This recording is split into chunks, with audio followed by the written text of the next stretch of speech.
West Virginia on the sideline, of course, here in bowl season.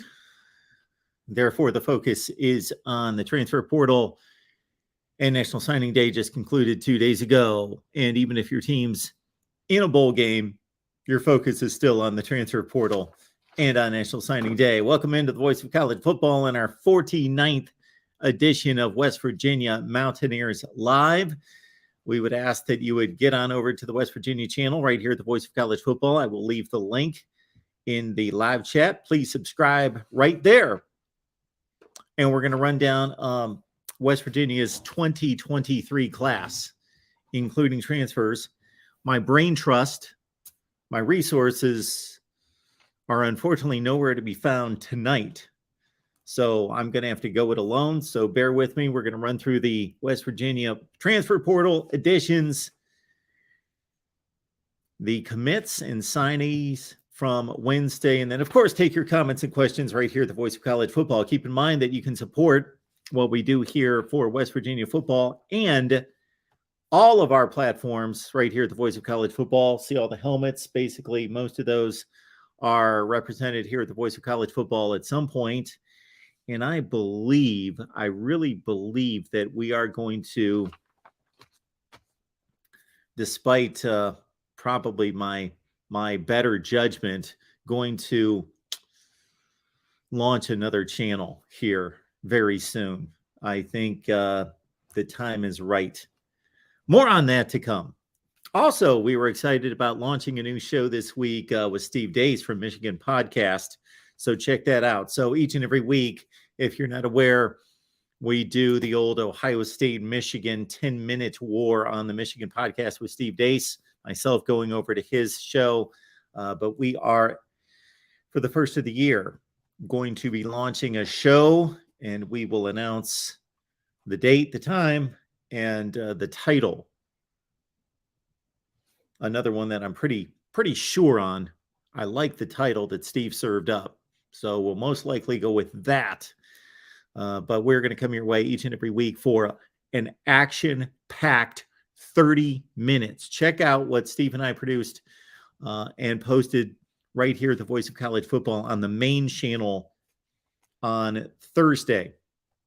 That's going to be something similar to what we're going to do going ahead. It's going to be one topic for 10 minutes, Steve and myself trading punches. We may agree, we may completely disagree. It's not going to be formulated like he's got to take a side, I've got to take a side. No, it's simply going to be his opinion, my opinion. They may align.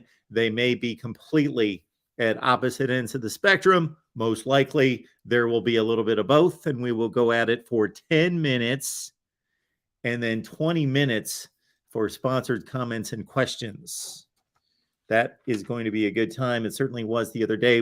We didn't necessarily set up the show, the pilot show, if you will, on Wednesday, the way the show is going to be formatted going forward. But again, the week of January 1st, the first week of the year, the show with Steve Dace and myself.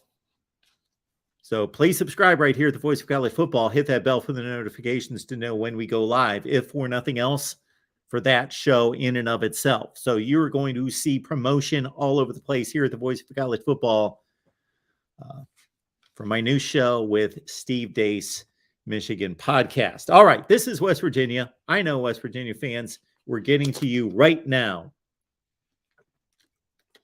Leave your comments and questions there in the live chat. We will get to them. Following the Wake Forest, Missouri Gasparilla Bowl game, we're coming back live with a call-in show. If you are listening to me right now, if you're listening to me and you're able to see me, which who knows, with the conditions across the country, the picture might be freezing every 13 seconds or every 3 seconds. But if you're within earshot of me, most likely you're somewhere cold, bundled up, doing everything possible to stay warm. That's what I'm doing. And again, unless you're in the southern tip of Florida, or like one of my very best friends I talked to today, one of my very best friends, certainly the man, and my buddy going back to when we were 8 years old. I talked to him today, and he was letting me know that they were freezing in Florida as well overnight. While he was tucked away in his bed sleeping, it was 28 degrees. It dipped down to 28 degrees.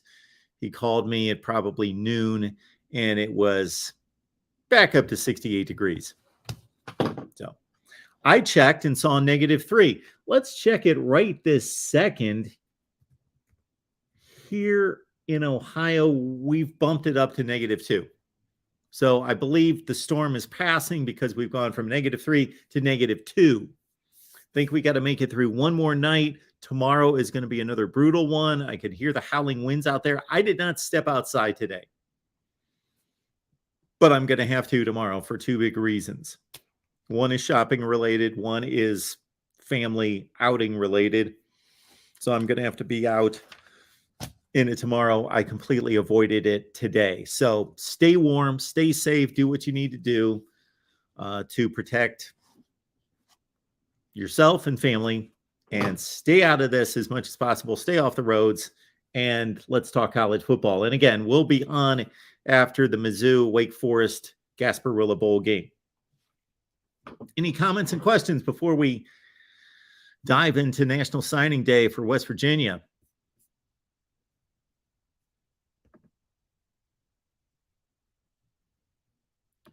Wisconsin fans here, looking forward to the Oklahoma State game next week. Alan's here. Good to see you. Marshall fan as well, with a bowl victory under their Thundering Herds belt. Mike 3883, West Virginia peaked with JT Daniels. They peaked. Welcome to the new Colorado pre-Deion Sanders. We have WVU Mountaineer Lair with Kenny. Merry Christmas to everyone. Yes, Merry Christmas to you. Happy holidays to others. Merry Christmas to all.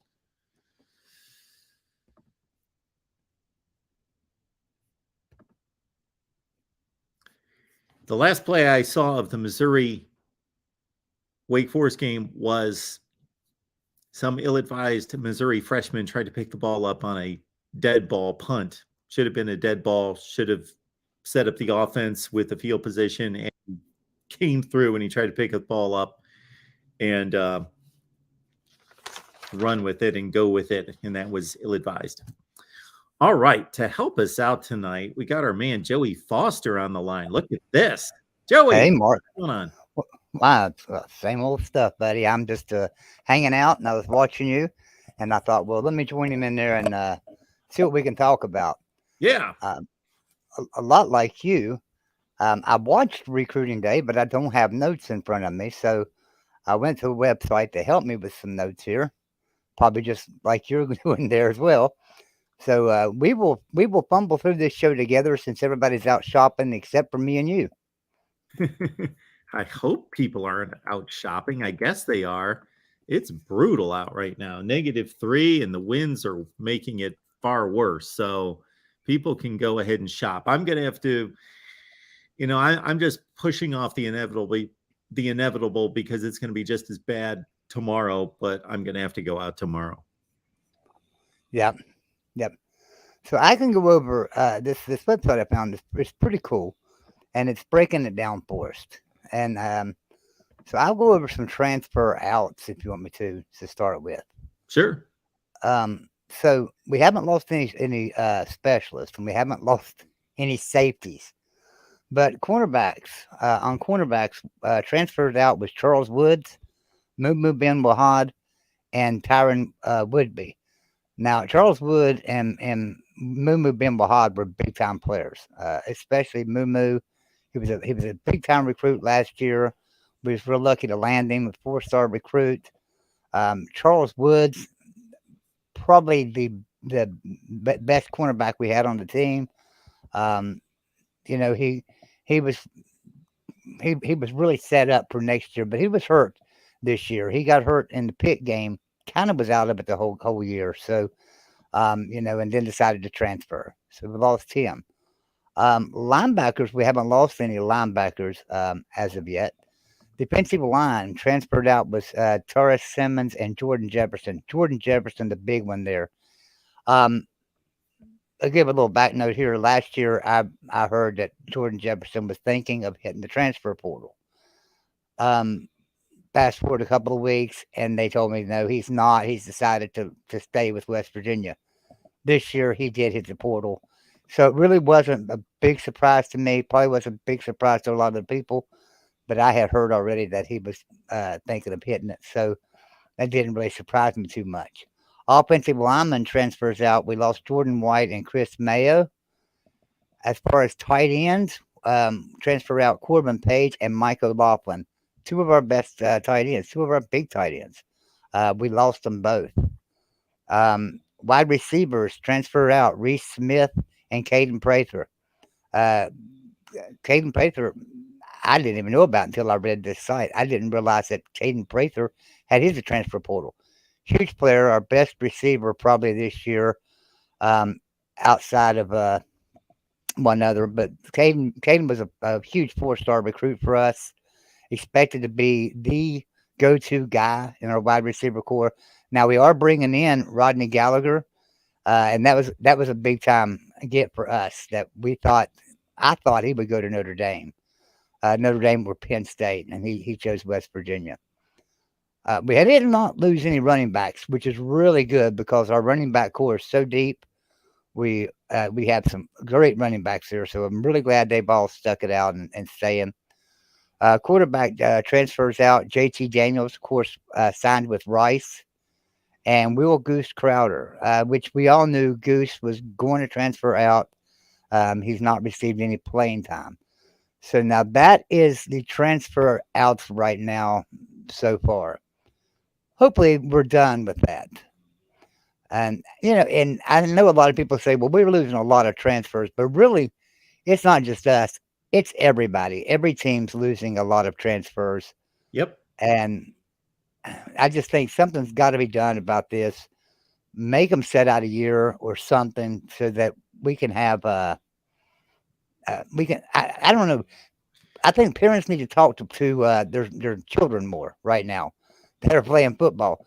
I seen today there's 6,000 players in the transfer portal. That's crazy. Well, if there's 130 teams, if you had 10 per team, you would have 1,300. So that's about 40 to 50 per team. That can't be. We I can't. didn't think it could be right either. I mean, I read that somewhere that there were 6,000 players in the transfer portal. Well, where would they all go? And now I'm Well, sure that's counting Division Three and FBS, FCS, both. So well, Joey, there's 130 teams. That would be almost 50 per team. right. I figured there might be 2,000 in the portal Yeah, I don't until I think read it's that that today, and high. I don't think it's right. I'm just saying what I read. And they're going to land where the other players have left. This doesn't change how many spots are available. No, no, because West Virginia right now is going to be short, even if after everybody is signed, we're still going to be short about 7 scholarships. So Hmm. will we sign some more? Will we get some more out of the transfer portal? So that would be interesting to see. We're going to be sitting at about 78 right now, as it stands.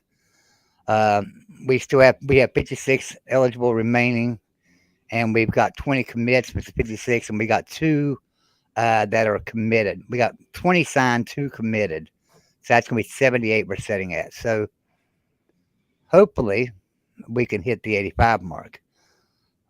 Although I don't know that how much Neil Brown's going to want to hit the portal myself. I know he's not going to look for another quarterback, even though we lost 2 quarterbacks. He's not going after a quarterback. Well, the decision to be made is either to hit the portal or sign more players right out of high school because he's got to hit 85 scholarships and he's got to keep his roster. full. Right.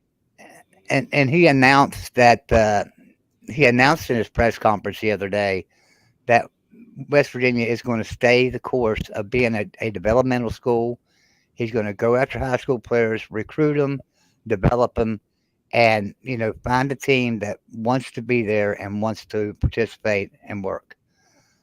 So it sounds to me like he's going to stay out of the portal as much as possible. So you And were running down these guys, Joey, and I was scrambling around trying to get a hold of graphics and lists. So I just want to get a handle on this. You mentioned, so obviously from a statistical standpoint, Caden Prather is the big loss. He caught 52 passes last year for over 500 yards. right, And then Reese Smith, 19 catches, 205 and a touchdown. Will Crowder obviously believes that he's got a better shot of going somewhere else and playing as opposed to competing with Garrett Green, I guess, and Nico Markiel. right. Now, we kind of, I think every fan will tell you, we knew that Goose Crowder, Will Crowder, was going to hit the transfer portal. A lot of us figured he would last year, especially after JT came, but he stuck it out for another year. I'll give him a lot of credit there. But with Nico, Markio, and JT and um, our other quarterback, my goodness, I've done lost my name here. Garrett Green. Uh, pardon me, Garrett Green? Garrett Green. Garrett Green. There wasn't a chance that he was going to get on the field except for a mop up duty, possibly. You know, so now JT's transferred out, and Will Crowder left as well. I don't blame him a bit. I wish him a lot of luck. He's a great quarterback, just not as talented as Garrett Green and Nico Marco are. And obviously, the other big loss is Jordan Jefferson. That is a huge loss. That's the one that I'm really worried about is Jordan Jefferson. And I don't know which team, but I seen that he signed in the SEC with somebody. I think LSU. Yes, he has gone to LSU. Taj Alston to Colorado, Jordan Jefferson to LSU. And then Taurus Simmons is still out there. Caden Prather still out there. Jordan White still looking for a team. As you mentioned, JT Daniels, I think we could have went on a list of teams before we could have listed 50 teams, and I don't think Rice would have come up. So JT Daniels has made the trek from USC to Georgia to West Virginia and now to Rice. I don't know what that tells us about his future or how he sees his future. Yeah, I don't know. I mean, Rice? I, maybe he's just wanted to see if go somewhere where he could start. I Well, don't yeah, know. he's going to start. Absolutely. Yeah, there's He's no going doubt to about it. start, but my goodness, I just don't think he's preparing himself well for the NFL. Not that there aren't group of five quarterbacks in the NFL. Of course there are. It just seems, yes, as Tim is telling us in the chat, strange trajectory. He played for Right, two and he's blue still bloods, got then he played for kind of a second or third tier, and now he's down to Rice. now this year of eligibility will be the COVID year, but he's working on getting a pre-pass as far as his injury is concerned, so that he can get another year of eligibility. So he may have 2 years at Rice. Okay.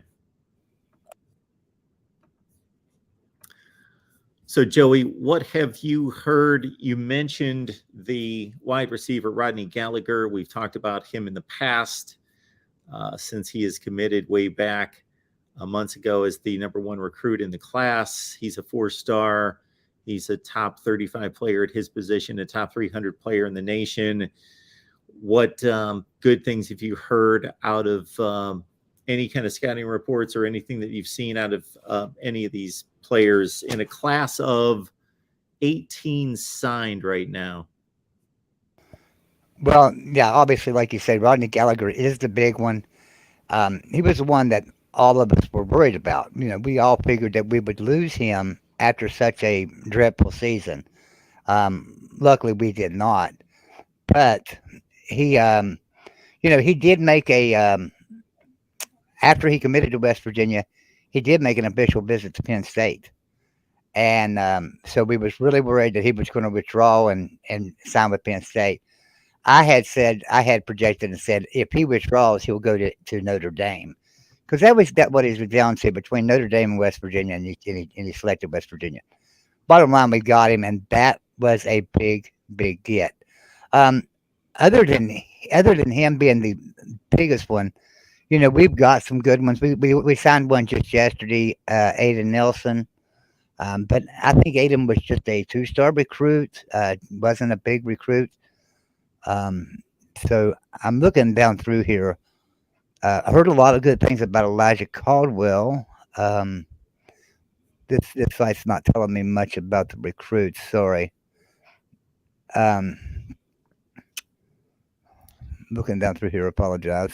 And then, Joey, we also have two hard commits in Corey McIntyre, the defensive lineman out of Port St. Lucie, Florida, and Chris Dawson St. Jean, offensive tackle out of Orlando. And they've committed, but they have not pulled the trigger. So they've both been committed. Well, McIntyre, the defensive lineman's been committed for 6 months. So he just is still weighing his options or something. And then St. Jean has been committed for a few weeks here, just about a month, and they haven't signed. So we've seen some odd things with other teams across the country not signing despite being a hard commit, a locked-in commit, then not signing on National Signing Day. Some of it was just a formality. They just wanted to make sure, and then they signed the next day. Others flipped. So we'll have to wait and see what they have in mind. Right now, Elijah Caldwell, he actually decommitted on the 19th. Okay. I mentioned him. He actually decommitted from the Mountaineers, so he's opened his recruitment back up. Ben, what was his name? We did lose a recruit on signing day. The morning of signing day, we lost one to Houston. Um, what was his name? I'm trying to remember. Justin Benton. Justin Benton. He flipped to Houston on Wednesday. Um, so I don't know what happened there. Probably NIL. So I'm looking down through here, Mark. I apologize. This is, You're good. as you know, and most people in the chat know me. I'm getting new internet, and it's not installed yet. So my internet runs really slow, and I am trying to find um, everybody, but Imagine Joey with clean, crisp, first-rate, high-speed internet. You will be a force to be reckoned with, Joey.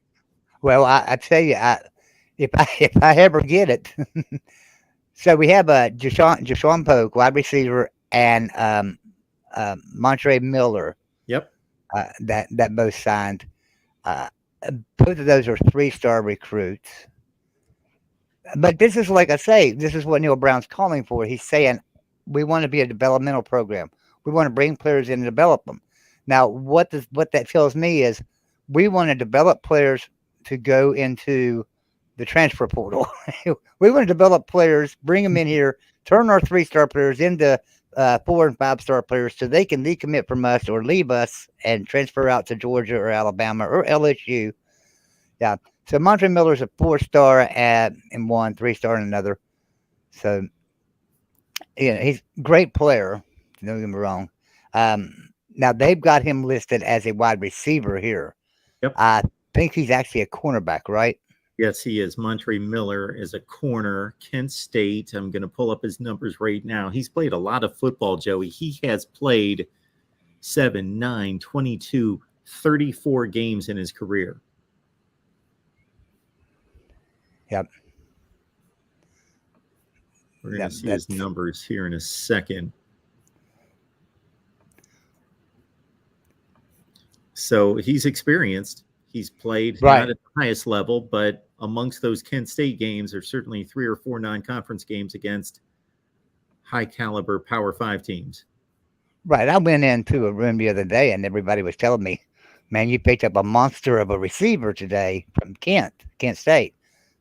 And I was I had no idea who he was, and I went and looked. But yeah, if that's good. It's great that we've got a couple of good quarterbacks that'll be able to get him the ball. It's great that he's got some experience. We need that, especially losing Caden Prather.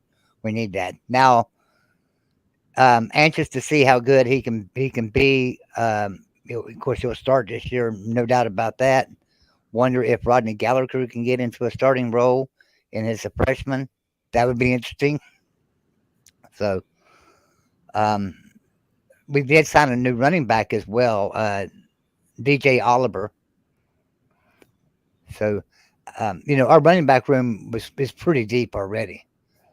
We've got some great backs, so I'm really excited about that. But losing offensive lineman Jordan Jefferson's going to hurt that running game. He was a big part of that running game, so really worried about that. Jayshawn Polk has played quite a bit the last 3 seasons, 21, 26, 31 catches, 5 touchdowns, over 1,000 yards receiving. That is in the last 3 seasons. I want to see if he's had big games against big non-conference opponents. So this past season, he played against Texas A&M, didn't do anything there. A couple catches against Maryland.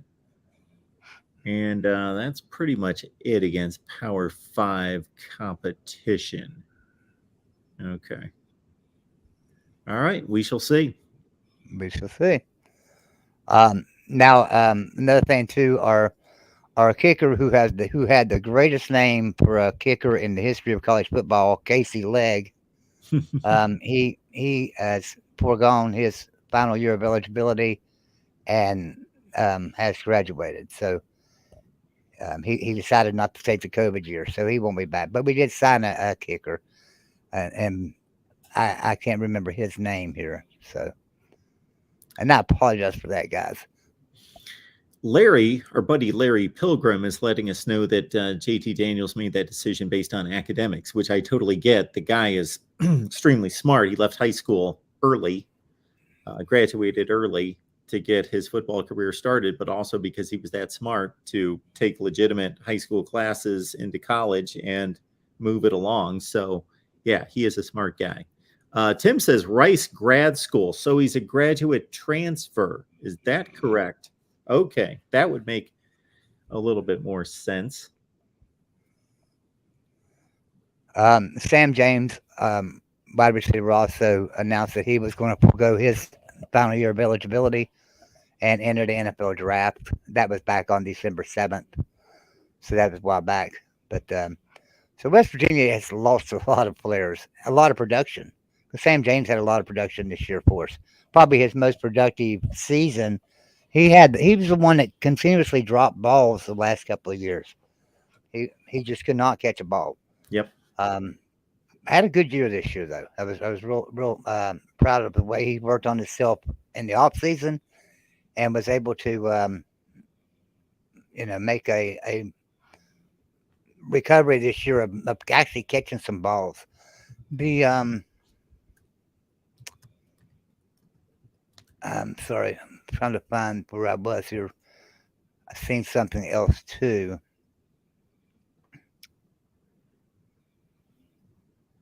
I'm trying to find the name of that kicker that we signed.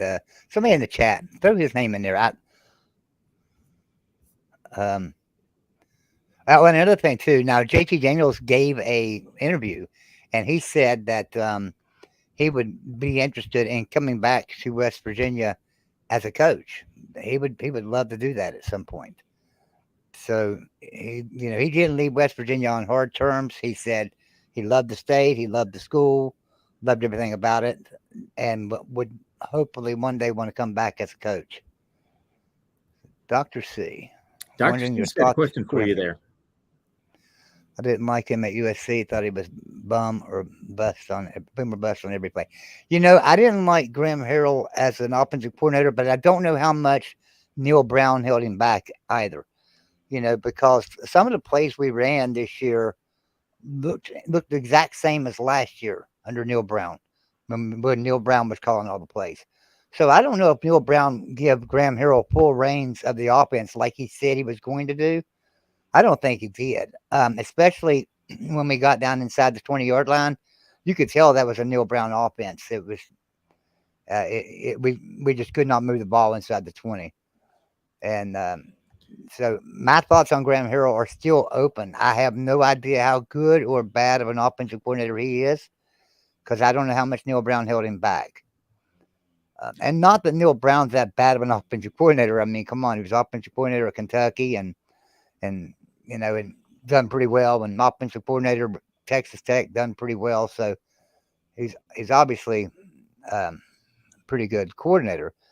Just that as a head coach, it's hard to be a head coach and a offensive coordinator. Dana Holgerson had to figure that out. It took him 5 years. So Dana Holgerson, by the way, with a big win, last second win in the bowl game today against the Independence Bowl game against Louisiana. yeah, that really it was 3 seconds to go, or no, it's 8 seconds to go, and he scored that touchdown. I was like, oh my gosh, I can't believe this because I was not wanting Houston to win that game. I figured that, Joey. Yeah, anybody that knows me knows that. Most And of you West Virginia people not liking Dana Holgerson. No, that's not true. A lot of West Virginia people do like him. I do not. I do not like Dana Holgerson, and that's just a personal reason that I don't like Dana. And I'm not happy with the fact of how he came into West Virginia, and immediately goes to the casino, gets drunk, gets in arguments, has to be escorted out by the police. It was just a bad look all the way around on the program, and I wasn't happy about it. Haven't liked him since. Joey, correct me if I'm wrong. The administration came out at the end of the season, and not only they weren't silent on the Neil Brown situation, they actually came out and gave him a bit of a vote of confidence, right? Right, and I'll give Neil Brown some little vote of confidence myself here and say, hey, the problem at Western University within our athletic program was Shane Lyons.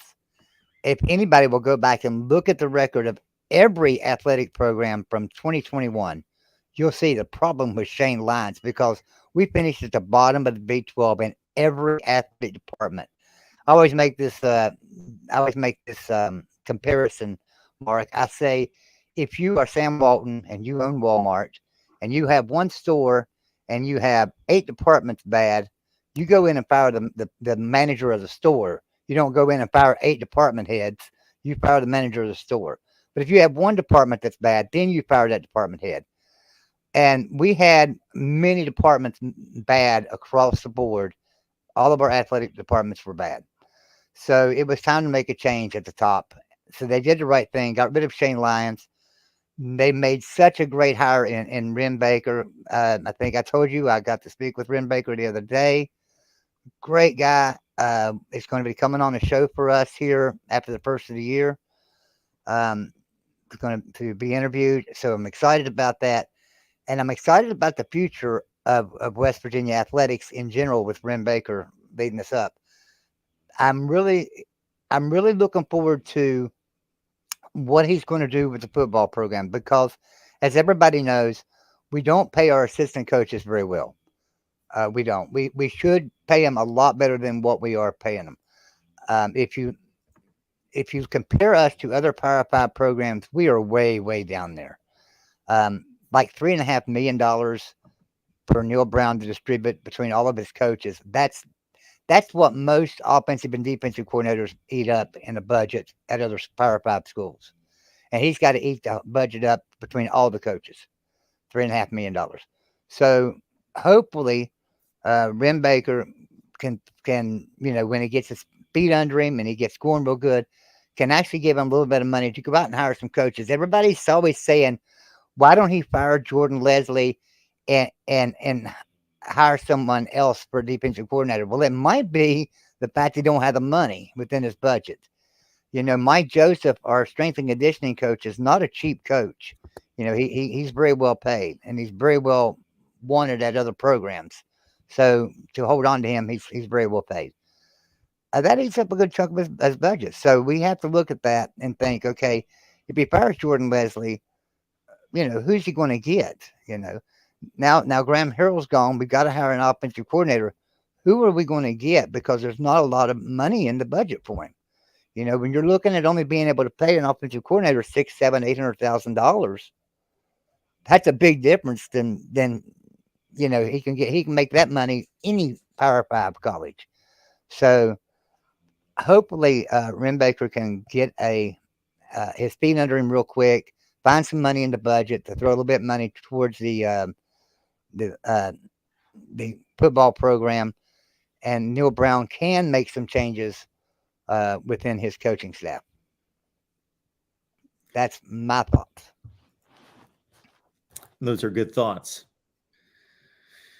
So West Virginia needs to take some of that new Big 12 money, which it appears as though the Big 12 has fared much better than a lot of people anticipated with this new TV contract. So they've done a nice job there. And sure, they're losing the two blue bloods, but I like the direction of the Big 12. I think that they stabilized the league as much as could be hoped for with the 4 additions. And for the next one season, at least, maybe more, it's going to be, am I doing the math right? 16 strong. Wait a minute. They've got 10 14. teams. They went down to 8. They're going to be at 14. They're going to be at 14, yeah, with the other 4 included. And I am fascinated, Joey, to see what the schedule is going to look like. So if you look at West Virginia's schedule right now, you just see the 3 non-conference games, which is a very difficult schedule. A trip to Penn State, the Duquesne game, and then Pitt at home. So probably a top 10 Penn State team. So this Penn State team that we're seeing play pretty good football and go to the Rose Bowl this year should be even better next year. This is the season that Penn State has been gearing up for. This could be a tremendous Penn State team that's ready to challenge Michigan and Ohio State. And Pitt, of course, is no easy out. Pat Narduzzi's got a well-established program. They're coming off an 8-4 year this year, playing UCLA in a bowl game. So that's a tough non-conference schedule. Yeah, and that's one thing West Virginia is well known for, playing tough out of conference schedules every year. And I like playing tough out of conference schedules. It gives you a sense of where you are. And if I had to play Penn State, I'd much rather play in week 1 than week 5, right? Yeah. I mean, you much rather play in week 1 when they're still trying to get everything together. So Penn State's going to be a tough one. It's in Happy Valley. So, I do not foresee us winning that game, especially coming in with pretty much a new football program, new football team. After all the transfers and graduations, we're going to be in some trouble. Now, how we play in that game, though, is going to set the stage for the rest of the season. I do think we can beat Pitt this year. I think we're going to be more talented than Pitt. It's looking like it. It looks like it's shaping up that way. Pitt's losing a lot of players too, so I think that's going to be a game that's winnable. It's in Morgantown this year. But if you look at West Virginia's schedule over the next several years, so we got Pitt and Penn State for the next couple of years, right? In our non-conference schedule. After we lose Penn State, we pick up? We pick up Alabama in our non-conference. So, Lord, we're known for playing tough out of conference schedule, and I like doing that.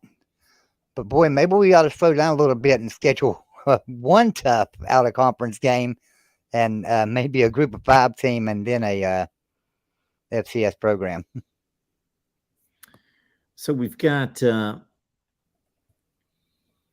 the 23 schedule right there with Penn State and Pitt. Okay, 24, Penn State, Pitt again. So that's in 23 and 24.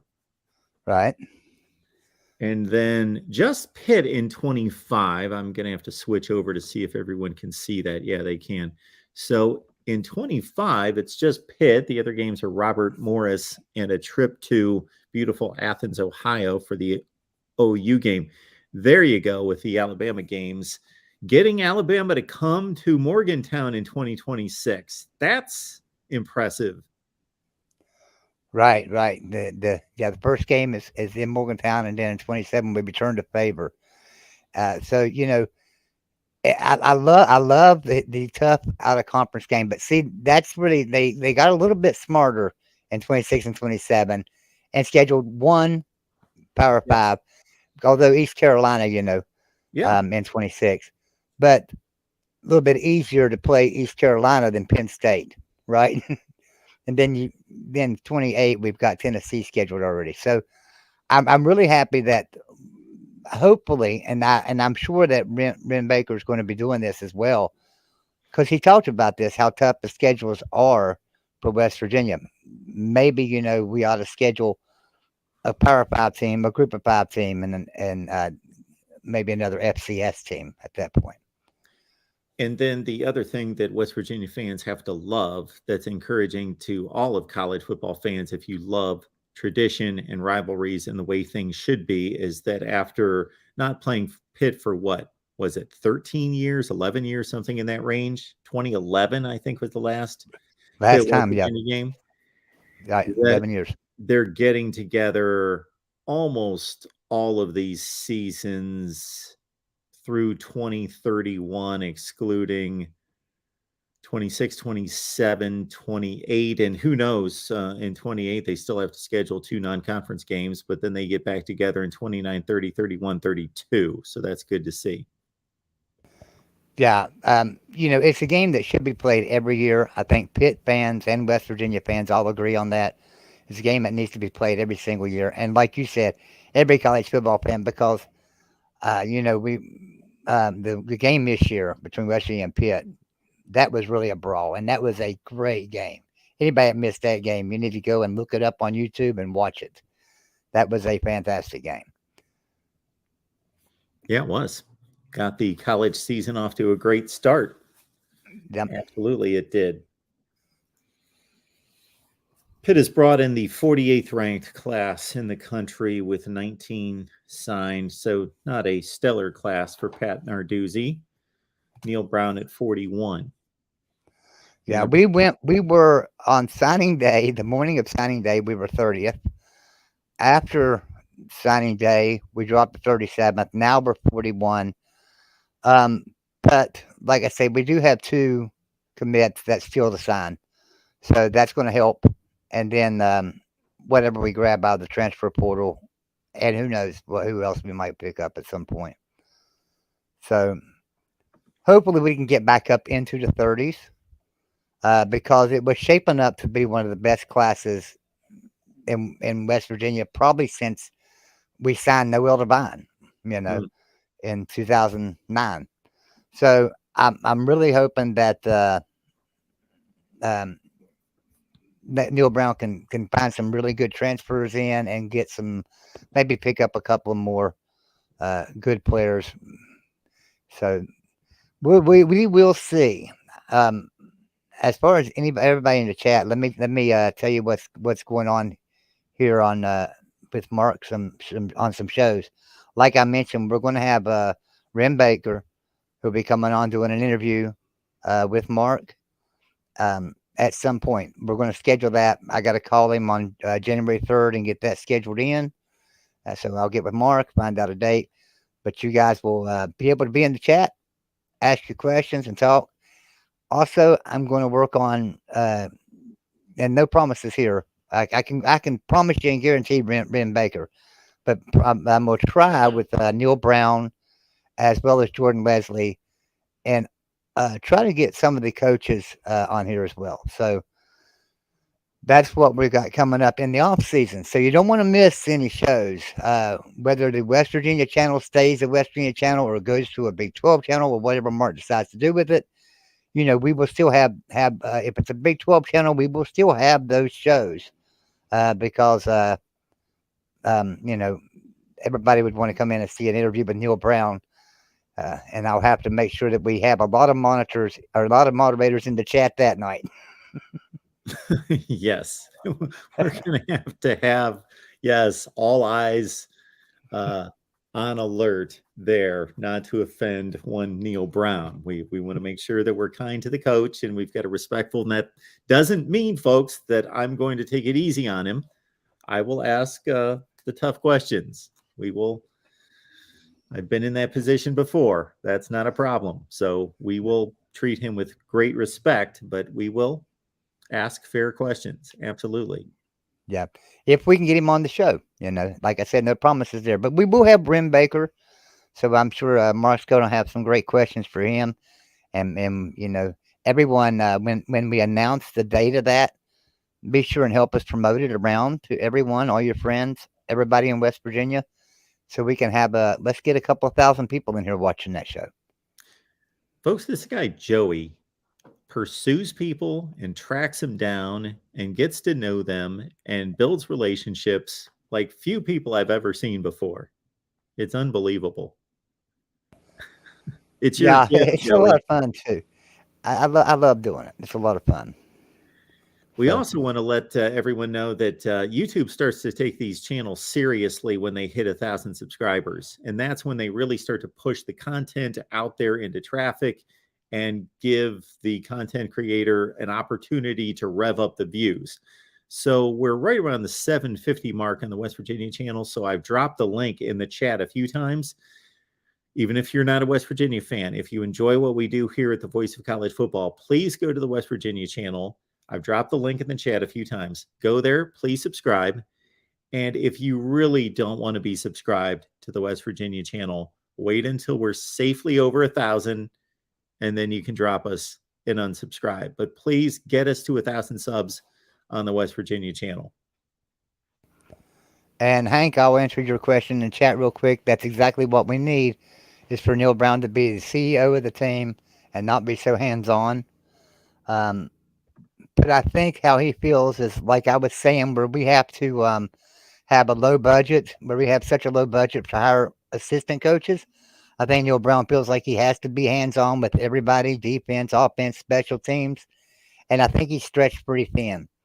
So that could be the problem. That could be a problem there. So maybe it could be as simple as giving Neil Brown some more money to hire some assistant coaches, and it turns our program around again. And then it could be that Neil Brown's the problem. We just don't know that yet right now. Now that we're into the off season, and the off season in college football is unlike it's ever been with this transfer portal and with everything else going on. But at the same time, obviously, we're going to have downtime. We're going to have time to look back and reminisce and talk history. Joey, I would love to put together something where we would have you on and others, and we would set West Virginia football rightfully in its historical place. Hey, that would be a lot of fun. You do a really nice job of at times, and I think I've got a pretty good grasp on it from a national scale. But obviously, you know the nuts and bolts of West Virginia, and you follow and love all of college football as well. And I just think we would have a tremendous job having a discussion about, we go through the numbers, but then obviously you got to put the context to the numbers. It's not all about numbers. And so you said top where? You made a statement. Mark, I stepped over you. Pardon me? You made a statement that I stepped over. What did you say? I don't even remember now, Mark. You said something maybe 30 seconds ago. Yeah, I'm sorry. I'm losing internet again. I'm going in and out. Okay. Weather's really bad. Absolutely, it is. Yes, it is. All right, everyone. We appreciate you being here at the Voice of College Football once again. Do what our buddy J.K. Marshall just did. He said he just subscribed to the. Where are we? There we go. J.K. Marshall just subbed to the West Virginia channel. So I've dropped the link in the chat. Please get over there. And One Scoop John, we appreciate you pushing the West Virginia effort as well. And Joey just went out on Facebook and all over the place on social media doing his best to get people here. So yes, and if you would help me out, chat, anybody in chat, if you're a member of a social media group that is a West Virginia social media group, hey, invite people into the West Virginia room from Mark Rogers and ask them to sub it up. Let's push that room to 1,000. If we can get that room to 1,000, it would be so much better and so much easier to do these shows. So let's try to do that. Help Mark out. I will say this: this was the first year for the West Virginia channel, and we did sign almost 800, so that's not tremendously bad for first season of football. But I still my goal was to be at 1,000 right now, so let's try to get it there as soon as we can. Gumby, for real, we thank you so much for subbing as well. Appreciate that. And as One Scoop John says, it always helps to hit the like button. That doesn't massage any egos. That's a YouTube thing. The algorithms like it. For example, if we get 1,000 views on this live stream and only 5 people hit the like button, YouTube does not reward us for that. But if 500 people hit the like button out of 1,000, then YouTube sees that as people like it. People are engaged, they're involved, and they took the second and a half to hit the like button, and they show that they like it. So, all right, Joey. All right, Mark, you jumping on board to help me out here. I desperately needed you. You came through. Appreciate you having me, buddy. Thanks, Joey. We'll talk to you soon. All right. So once again, the West Virginia channel, the links in the live chat. I will be back very soon, probably in like an hour. I don't know where this Wake Forest Mizzou game sits right now, but at the same time, we will be back. I've got it recorded. I want to watch it. So I'm going to go back to where I was at that point with maybe 5 or 6 minutes left in the first half, and we'll go from there. And we'll be back right after the game, Wake and Mizzou, and to take your calls. Yes, Connor Johnson, we will have a call-in show here in about an hour after the bowl game. We will see you then.